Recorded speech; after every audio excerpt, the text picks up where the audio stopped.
Hello, আসসালামু আলাইকুম viewers. তো আমি আপনাদের আজকে দেখাবো ভারতের ৭ রাজ্য। ওকে? তো শুরু করা যাক। এটা হলো বাংলাদেশের মানচিত্র।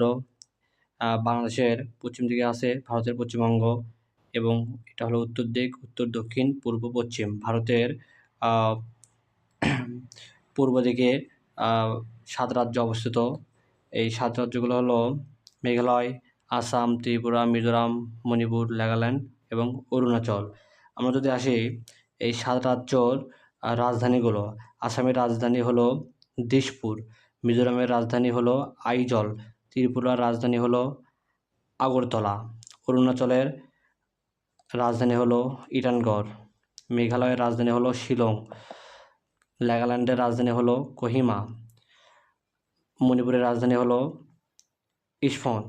তো এই হলো ভারতের এই ৭টি রাজ্য, যাকে বলা হয় সেভেন সিস্টার, বাংলাদেশের পূর্ব দিকে অবস্থিত।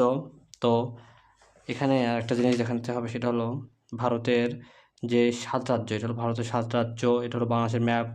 পশ্চিম দিকে ভারত এবং শিলিগুড়ি করিডোর বা ডোকলাম যেটাকে বলা হয়, সেটা হলো ভারত, চীন এবং ভুটান এবং বাংলাদেশের মানে প্রায় বাংলাদেশের উত্তর দিকে এই অংশটি হলো শিলিগুড়ি করিডোর বা চিকেন লেক যেটাকে ভারতে বলা হয়, সেটা